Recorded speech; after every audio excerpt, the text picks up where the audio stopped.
Oh,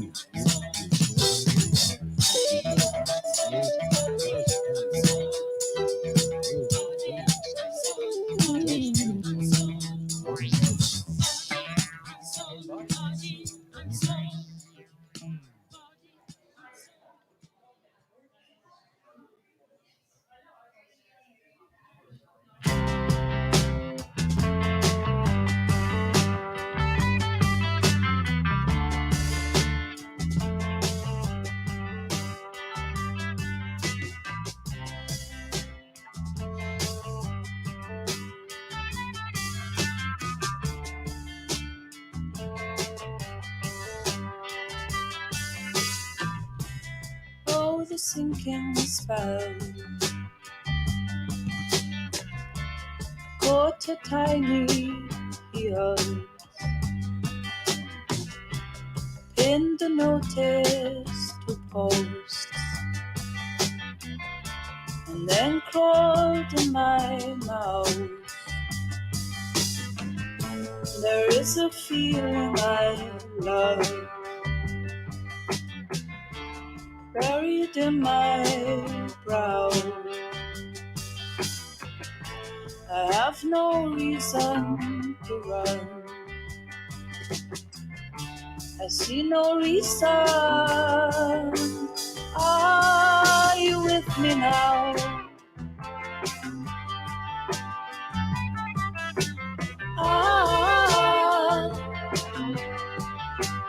Are you with me now?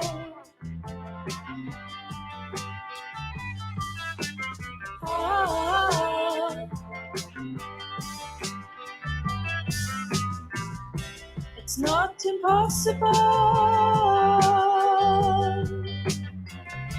It's not unfathomable. It's not unusual, baby, to feel a shadow and kind. There is a feeling I love buried in my brow. I have no reason to run. I see no reason. Are you with me now?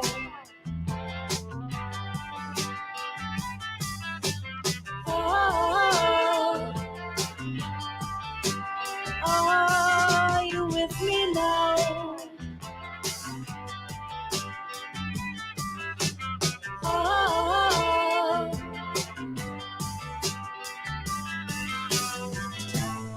As she knows me now. As she knows me now. As she knows me now. As she knows me. Are you with me now?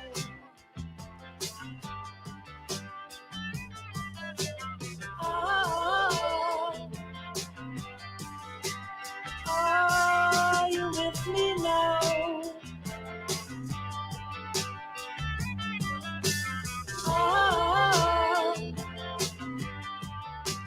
Are you with me now?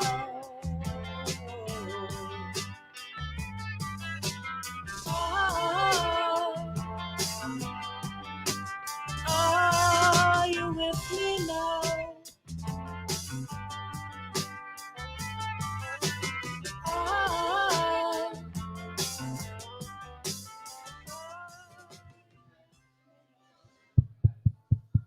Hello, everyone. Welcome to Roosters B Street tonight for our presentation. My name is Ben. I'm a volunteer with Ogden Avalanche. And tonight we've paired up with some great other nonprofits from Ogden that are going to put together kind of this chat to keep people informed, especially our non-skier, non-snowboarder, non-snowmobiler friends, because we care about everyone here in Ogden as a community. And so thank you. Big thanks to Goal and TFNU for kind of reaching out to put this on, and you guys can thank them as well because it's all because of them. So tonight's presentation is kind of a short presentation to give you just a little bit of awareness about some things you may not have been aware of in the past, especially for our snowshoers, our hikers, our winter snow runners, our extreme dog walkers. There's a lot of those extreme dog walkers lately. I've been seeing those out pretty fierce these days. So a couple of things we need to talk about is while we're living in the mountains and near the mountains, there's a lot of things that can be potentially dangerous. Those could include weather, animals. I'm pretty sure you've all seen that viral video of the cougar in Provo chasing that guy that's out for a trail run, right? So there's a lot of those things, especially in our area, not necessarily the cougars, unless you're down on 25th Street. It's more so that you're going to run into some moose, right? We have a lot of moose in the North Fork Trail area. If you're on the skyline up there to the Ben Lomond Trail, or even if you're in North Fork Park, there's a lot of moose in that area, and that could be a potential danger that you need to be aware of. The other thing is avalanches. We're going to talk a lot about that, of whether they can affect you as a hiker or a snowshoer. But really, if there's anywhere that's steep enough to slide and there's enough snow, then you could have an avalanche and potentially be a victim of an avalanche. The other one we have is rivers, especially in the winter. We have a lot of creeks in our area. So if you're running across the river or falling through the creek or falling through the ice, same thing with lakes and lake shores. So this is just some statistics. This is the dark portion. We'll get a little lighter towards the end. But this is just to show you the statistics of who's caught in avalanche accidents. So this big portion here, let's turn on the laser. It's my favorite part. So this portion here, this orange portion, that's our skier population at 37%. Snowboarders at 11%. That's growing. Our snowmobilers at 27%. And kind of high and surprisingly high is our snowshoers, climbers, hikers, and dog walkers at 16%. And then there's 4% other. That's going to include like somebody on a work job or something where they were in a work scenario getting caught, carried, buried. And then 5% is our inbound skiers. So some of the avalanche basics. Really, we want to start thinking of avalanche weather, avalanche terrain, how we get and check the avalanche forecast and what that means to us while we're out during the day, and then a few things for avalanche safety. Most of the time when we're skiers, snowshoers, fat bikers, cross-country skiers, hikers, runners, we're not carrying a full backpack with a beacon, probe, shovel, a full rescue kit in it. And so it's something that we can kind of do ahead of time for our avalanche safety is our planning and preparation to know where we're exposing ourselves to avalanche terrain or potential downfall areas where we could get hurt. So what does avalanche weather look like? This is when we mostly want to stay inside or come to Roosters and drink beer, right? It's blowing, it's snowing, maybe it's really wet, heavy snow. Maybe it's just snowing a lot and really fast, it's really cold. So it's anything that's going to be a rapid change. That rapid change shocks the snowpack. Snow doesn't like to change very quickly. And we put a big shock on it, then that's when we start to get these avalanche cycles. It likes to break loose and run away.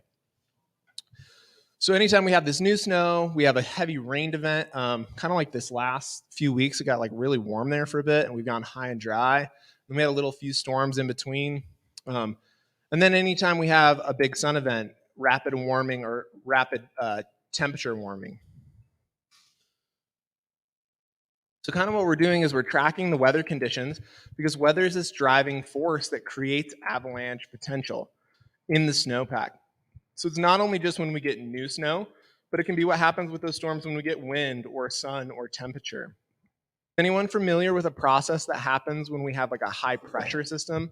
We go cold, clear, and dry.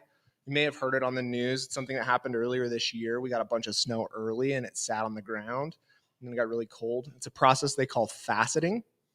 Has anyone ever heard of that before? Show of hands. Couple in the back. Okay. So what faceting is that's where our snow turns from a good cohesive layer. You can make like a good snowballer. It's good snowman snow.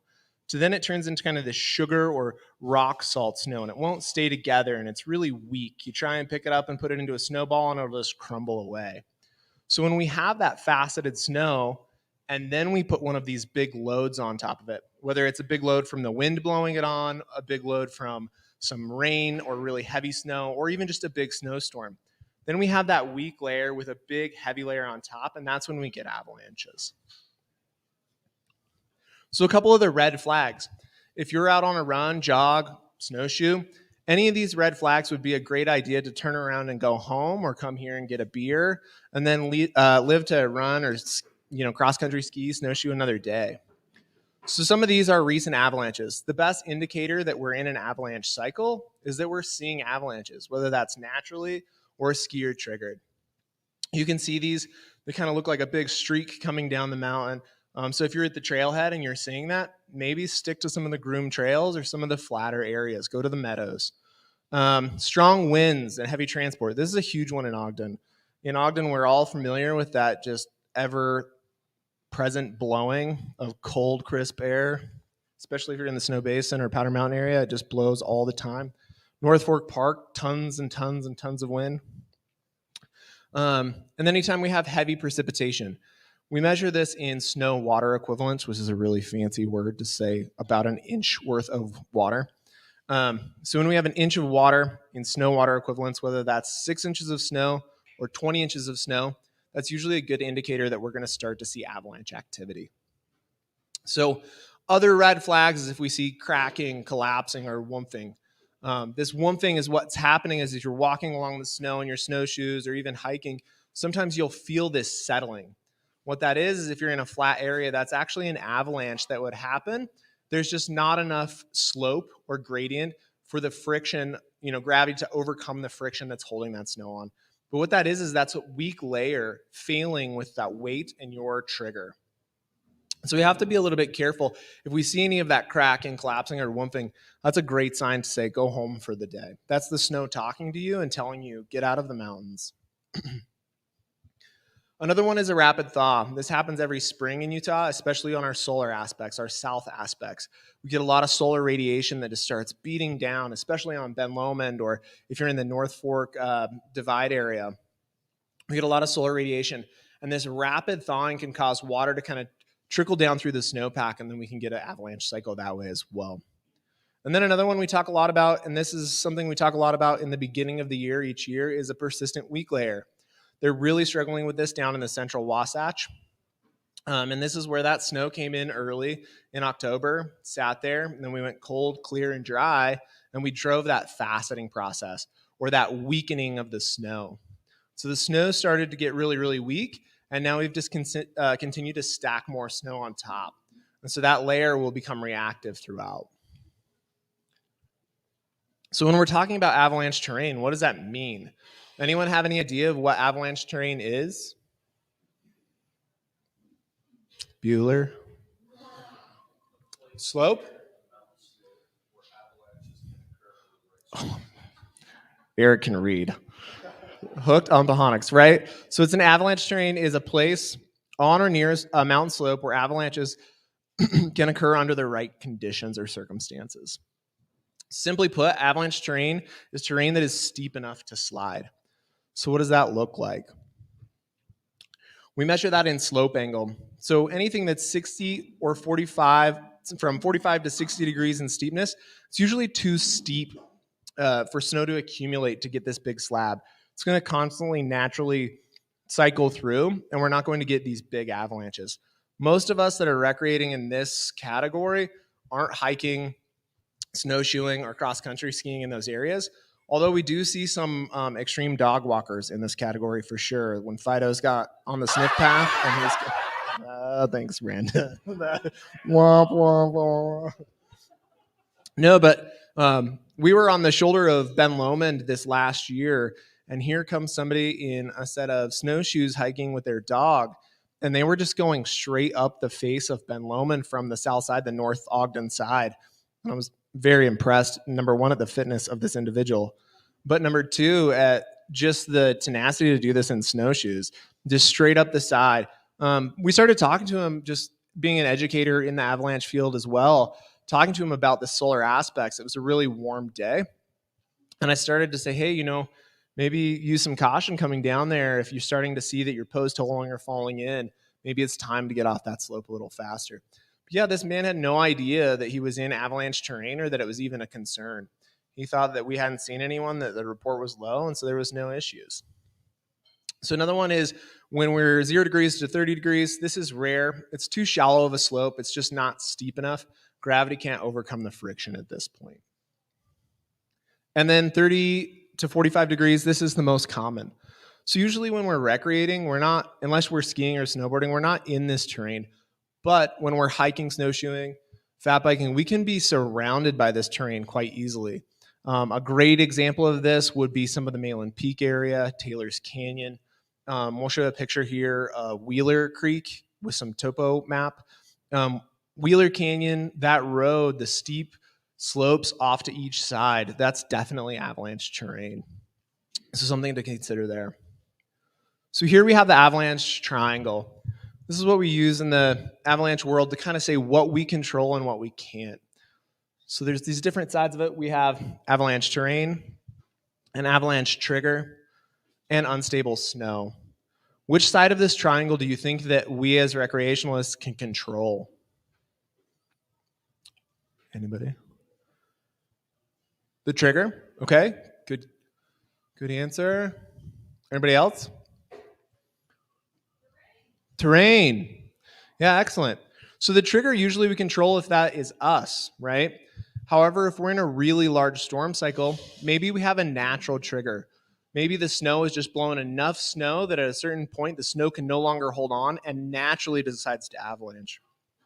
So we can't always control the avalanche trigger, especially if it's not human triggered. If it's a natural trigger, we can't control that. Same thing with the snowpack. We can't control whether we have unstable snow or not. And so the only way that we can control what we're doing is by the way we expose ourselves to certain terrain. And that's by choosing non-avalanche terrain or non-adjacent to avalanche terrain. So how do we find out if we're in avalanche terrain or if we're headed into avalanche terrain? There's a lot of options, but one of the easiest ways to do it is hop on your laptop, your iPad, or even your phone and go to caltopo.com. Once you're there, you can add some layering and do some slope angle shading. So this here is the dam. Right here, Pine View. Can everyone see that? And this is Wheeler Creek, a really popular hiking trail in the winter.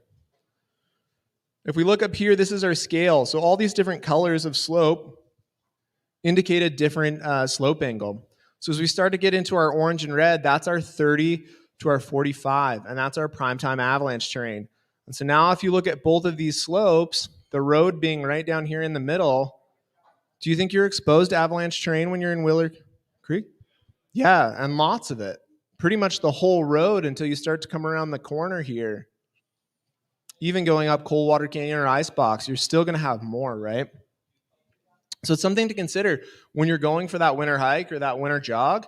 Choose an area if we're in an avalanche cycle or in a heavy weather cycle that's not going to be exposing yourself to avalanche terrain.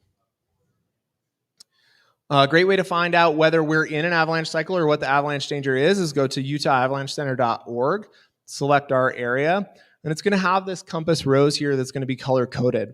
A lot of that is going to be elevation dependent, and then aspect of the compass, whether it's north, south, east, west, all these different directions. Depending on the weather cycle that we've had, we may have a higher danger on the north slopes, or we may have a higher danger on the south slopes. So it can change a lot depending on the weather cycle specifically. So here, to interpret that, we have our different colors. Yellow in this case is moderate. Orange is going to be considerable. But what does that really mean? So I'm just going to read a few of these off so that you have an idea of what that means. And so this is the likelihood of avalanches. So in a low condition, you're going to have natural and human-triggered avalanches are unlikely. In a moderate condition, natural avalanches are unlikely. Human-triggered avalanches are possible. And in considerable, and this is where we start to see our the most accidents, is where we're going from considerable to moderate, or coming from moderate to considerable. And depending on where you are, especially in the Ogden area with heavy winds, we can go from that moderate to considerable within a matter of hours. So a matter of one hike, you start in the morning, and by lunchtime, you could have gone all the way to considerable. Depending on the weather cycle, if it's really crazy out, you could even go to high.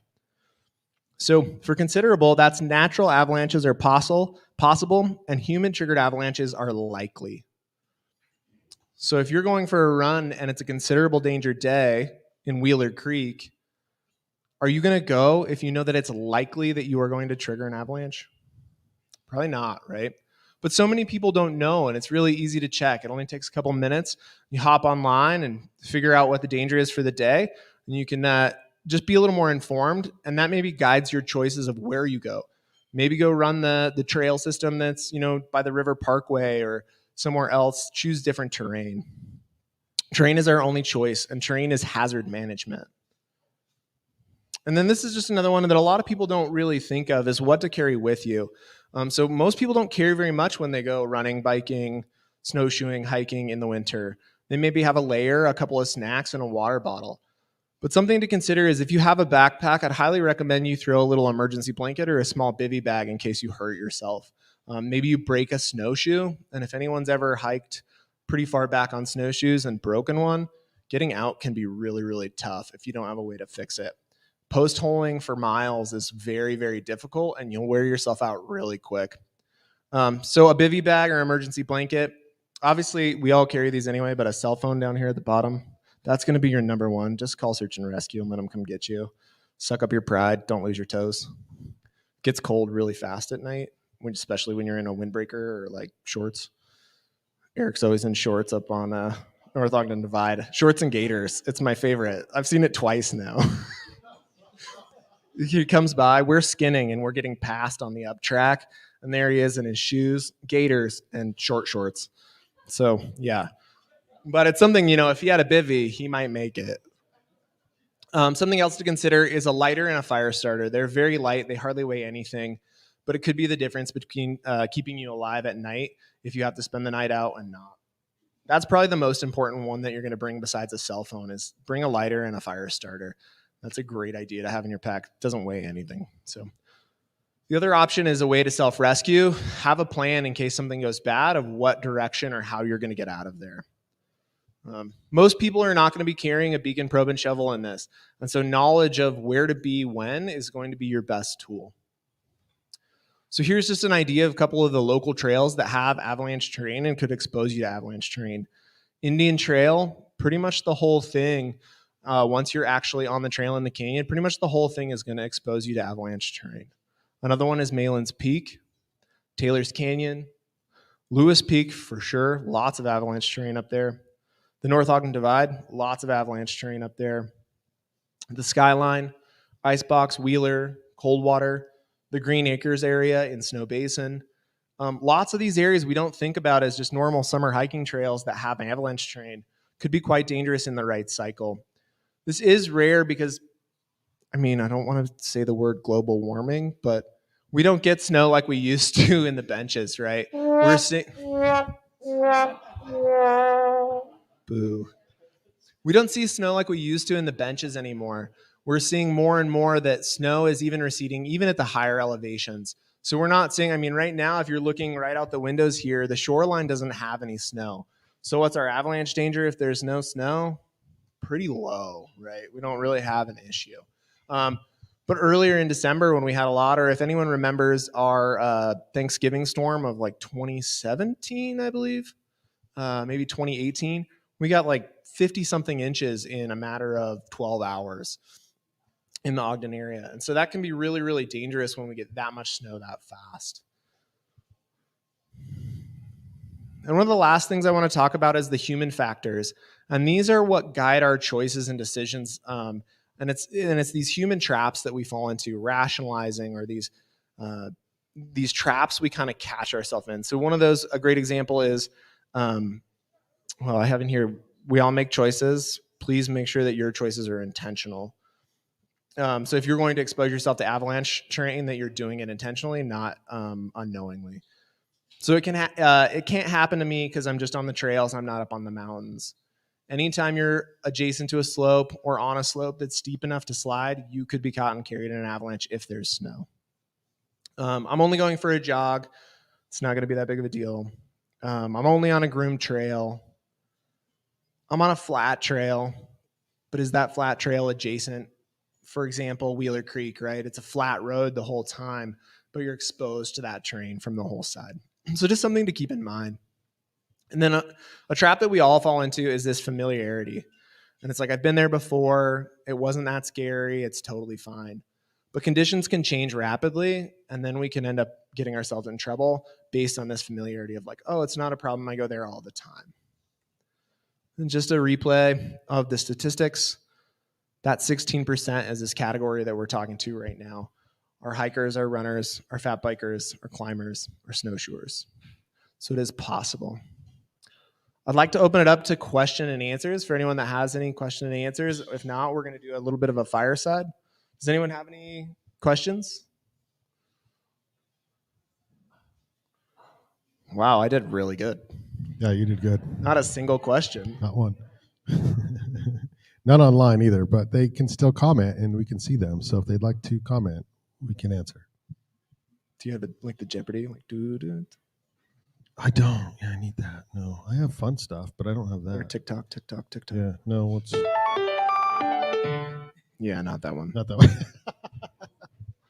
All right. Well, I think we had some questions that came in earlier throughout the week. So let's go ahead and answer those and we'll go from there. Boys, you want to come over?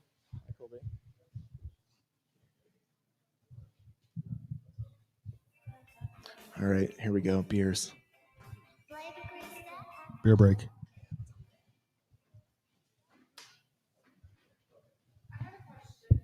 Sarah has a question.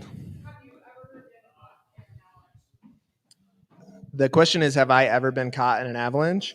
The answer is yes, I have been caught. I have been carried. I have never been buried in an avalanche.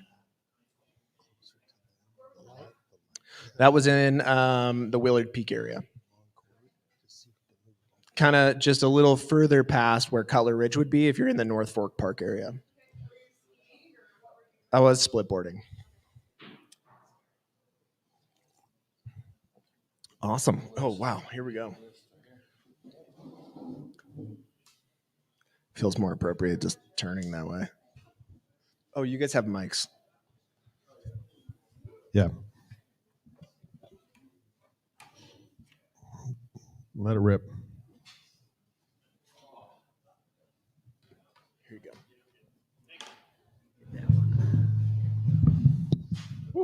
Sorry.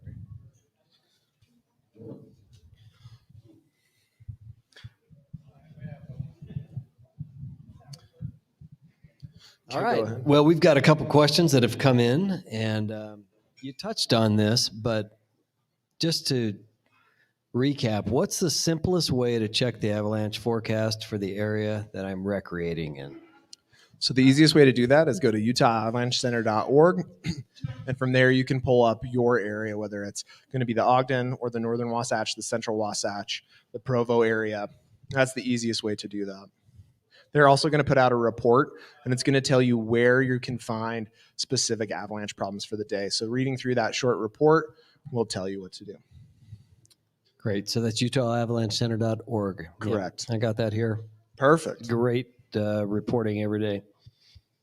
You want the next one, Eric? Yeah, I'm not used to being behind a microphone. Let me put these on real quick. It's all that cold. That's all that cold air on those legs. Can I take a minute and thank Brandon Long from Gear Absolutely. 30 for putting this on and for being the mix master. Thanks, Eric. With all these wires. Appreciate it. So here's a question that came in. How does wind contribute to avalanche hazards? Sure. So wind can transport snow a lot faster than can even fall out of the air during a storm. So when we have these heavy wind events, it's moving snow a lot faster than it'll normally fall, and it's going to be a lot heavier. The snowflakes are kind of tumbling across the surface, breaking off the little arms of the snowflake, if you will. And so we're getting a really dense, really hard slab on top of that weak layer. They can be quite reactive, and they can show up very fast. You know, a couple of hours of strong wind, and you could have some wind slabs start to develop. So anytime we have a heavy wind event, especially on our ridge lines in Ogden, that's where we're going to see avalanche activity spike.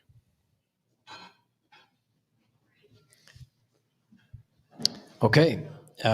What are signs of avalanche danger that I should be concerned about when I'm recreating, such as cracking, woofing, settling? Yeah, so a lot of these we kind of talked about, and when you start to see that cracking, collapsing, or woofing, you can hear it, you can feel the settling in the snow. That's a real big red flag to just get out of there. Another one we talked about was the recent avalanches. That's the best indicator. If we're having recent avalanches, that's the best indication that we're in an avalanche cycle. Be a great time to choose a flatter slope or a trail that's maybe in town. So I saw on your present, is that working? I saw in your presentation, it said jogging. What's the difference between jogging and running? See, Eric, for those fitness it's folks yogging, here, isn't it yogging? That's not on the list. a running man looks like this, and this is a jogging man. That's why. After a hard J, is it a yog or? It's yog. Yeah, Yeah, yog- I think yog. Ron Burgundy said it's yog. Okay. Yeah. All right. It's mostly about form and fitness. Okay. If you look comfortable doing it, you're jogging. If you look like you're having a hard time, you're running. I'm an extreme runner. I'm having a hell of a hard time. I've seen it. You want the next one? No, Oh, okay. You got it. Yep. Jogging versus jogging. Okay. What slope? You covered this, but this is a good question. What slope angles are most at risk for avalanches, and how do I determine that slope angle? What's the best way? Yeah, so a great way to determine that is from a website called CalTopo, and you can find out what your slope angle is going to be before you're in that area. Especially in this category where we're not usually carrying beacon probes and shovels, we might not have a partner with us. We're not really going out to expose ourselves to avalanche terrain. The best way to do that is avoid it, to be like from the beginning of where you're going to go. So CalTopo is a great way, and then we're looking at that 30 to 45 degree range where we're having avalanche activity. So there's different types of Spot, Garmin InReach, and those different resources. What in your eyes are some of the better ones, like for where we're at especially? Yeah, I mean, a cell phone is probably going to be your best bet, especially in the anywhere here on the trail system. I mean, I have service pretty much anywhere in town, Powder Mountain, top of Ben Lomond. So to me, that's going to be the best because you're going to have it. It's easy to use and you can get help. But if you don't, Spot, Garmin, either one. I wouldn't have a preference, just some sort of device. If you can initiate self-rescue and you're not prepared enough to do a self-rescue by yourself, then you're going to need help and you're probably going to need help fast. So InReach or a Spot, great idea. Okay, you talked about wind in your last question, but what is a wind slab? How do they form, and how do they present a hazard? Because we hear a lot about wind slabs. If you're looking at the avalanche forecast, you're hearing that terminology quite frequently. So typically when we think of wind slabs, it's snow that has been transported from kind of a fetch field or dropped into a deposition zone, and that's where it's piling up and it's accumulating. So this slab, generally when we think of wind slab, we think of a firmer, harder slab. You can feel it. You go from soft, kind of fluffy, nice snow, and then you start to feel this crunchy, styrofoamy snow. And that's when you usually know that you've stepped on a wind slab. They're not always that way. Sometimes they can still be soft, but typically we see wind slabs as a harder slab. And they just accumulate really fast, especially if we have heavy winds. They can form really quickly. And so that our avalanche danger can rise really quickly from those. From the beginning of a hike to the end of a hike, a couple hours, you can have wind slab formation. So mostly that's going to be in your ridge lines or right off of your ridge lines in the deposition zone. All right, give me these questions. Joe should get in here and answer some of these. What's the difference between a soft slab and a hard slab avalanche? Well, see, Eric, you can tell because the way they are. So typically when we see a hard slab avalanche, that's when we're thinking of that stiff snow. It's really hard. You could stand on it without punching through. Soft slab, that's usually where we're going to have a fresh storm or something that hasn't quite consolidated into a really thick slab yet, or a really hard condensed slab. It's usually going to be a little lighter. Both of which can still be really dangerous, especially depending on the terrain that you're in. And if you wanted to learn more about terrain, you could join my presentation after this. Thanks. A little slow on that. We're digressing. Brandon's got me turned off here. Does the size of the slab matter?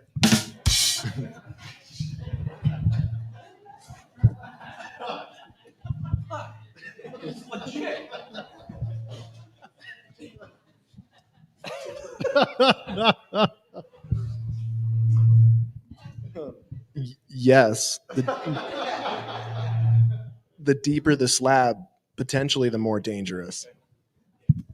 Might I mention, there is deep slab here at Roosters. If you buy a deep slab, a portion of the proceeds go to support lectures like this. Thank you. That was a good. I see what you were doing. Wow. I totally missed it. Don't know where you were at on that. Yep. I can't ask this next question after that one. I gotta go down the list. If I'm buried in an avalanche, what do I do? What can I do to protect myself? Well, first thing, don't get buried in an avalanche. That would be the first step. Don't get buried.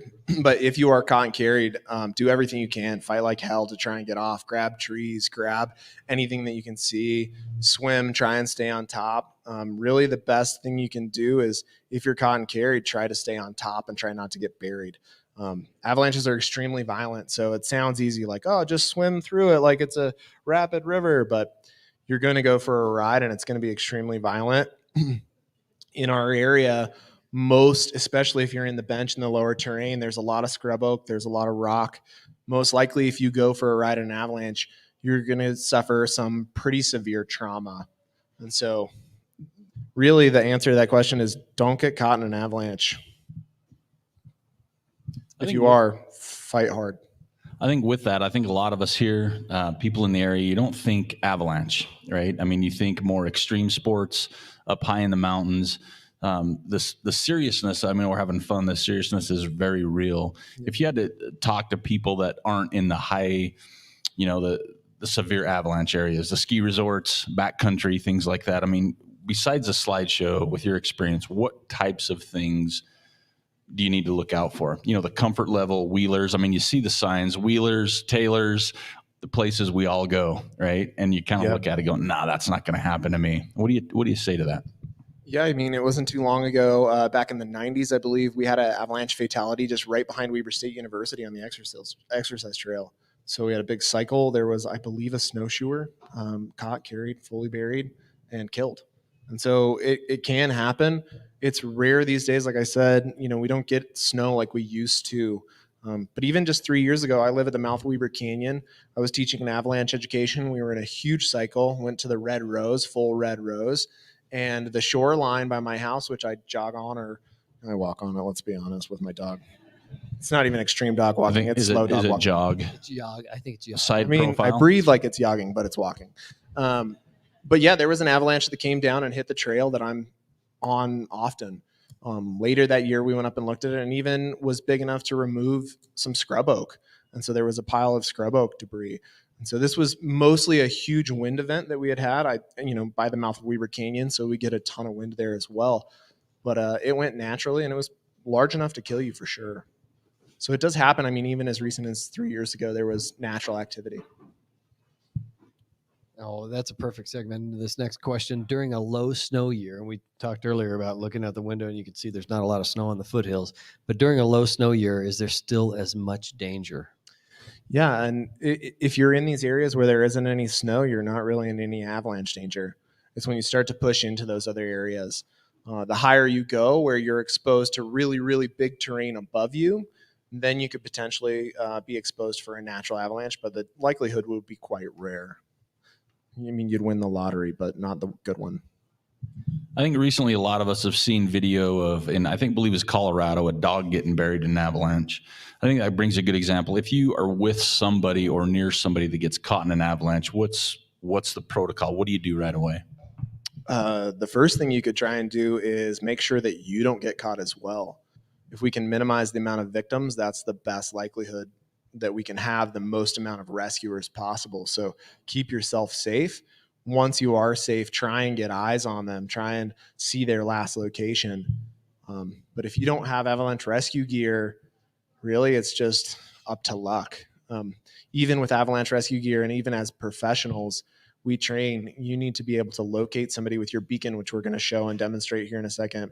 You need to be able to do that in about 3 to 5 minutes. You have about 15 minutes to remove somebody from an avalanche before they die of asphyxiation, before your chances are like 90% fatality.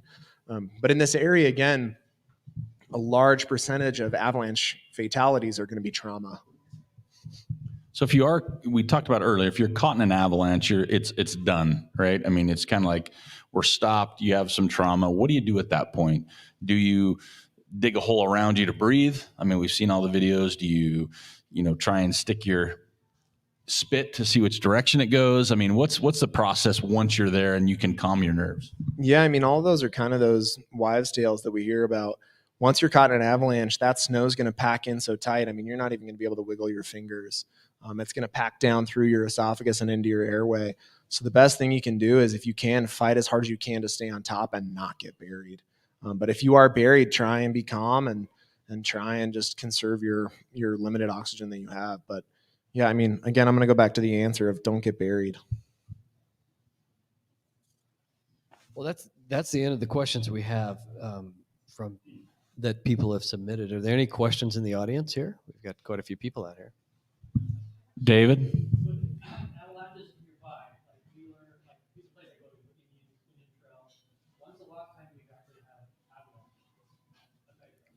Sure. So the question is, like, last time, Malins, Wheelers, Indian Trail, when's the last time we've had an avalanche? And are you specifically thinking of like an avalanche, catch, carry, bury, or just a natural avalanche?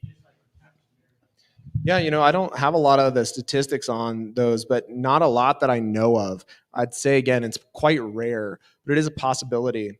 But also, I would say that the amount of people using Indian Trail in the full winter after big storms is probably pretty low. Malins is a lot more, but Wheeler Creek is a lot. I mean, but there's multiple times a year that avalanches come down and hit that road. And we see that all that we're hiking, you see the piles of snow on the road off to the side where those avalanches come down. So, I mean, it's definitely a possibility. Again, rare, but it could happen. Thanks, David. Sarah, did you have a question?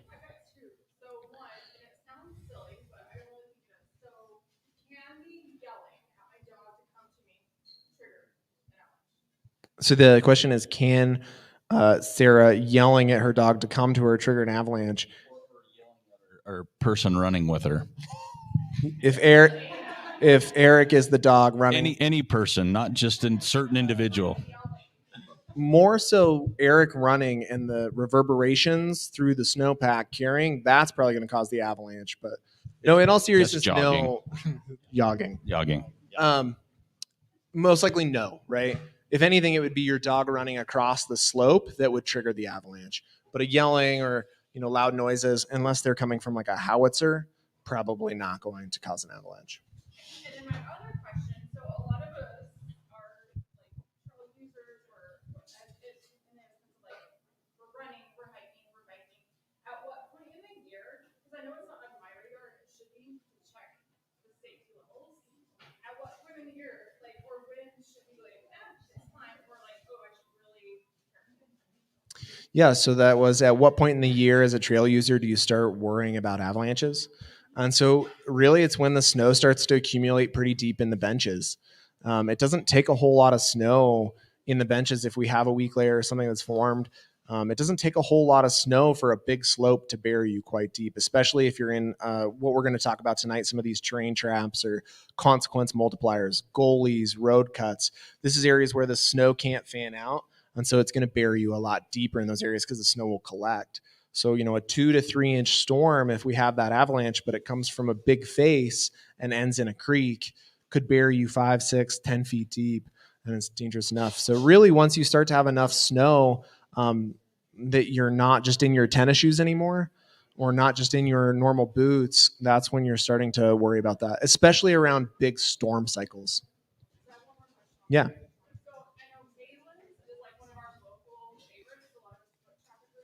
Yeah. And so, what areas of Malins are the avalanche? Not in scary territory. So, what areas are scary? Yeah, there's a couple of those corners, especially if you were to pull it up in CalTopo. That would be a great idea to see. Pull it up in CalTopo and see those areas. But there's a couples on the corners where you come around and it's a lot steeper, especially that. I think it's the second switchback after the waterfall. You kind of come up there and it's pretty steep on the side. It's pretty well anchored with trees. Again, it would be a rare thing, but it is avalanche terrain. For those watching online, that was Malins. Sorry, what was it? That was Malins. Correct. Again, pretty rare. but possible. Yeah. Questions, anybody? Cool. What was that in the back? If your name's spelled Eric, is it an E or an A? I heard that in the back. Would you spell your name A-R-I-C or E-R-I-C? I think both ways go. Either direction, Yeah. both ways. For those that would like to see, I did bring some beacons. So if somebody would like to see a beacon demonstration for how they work and kind of go over that real quick, we can. And then if you'd like to stick around, we're going to do another presentation specifically based towards bigger terrain. That would be those skiers and snowboarders, but also those extreme dog walkers and snowshoers. If you're getting into that terrain, then yeah, we'll definitely cover that in the later presentation. Thank you guys all for coming, and I hope you have a great night.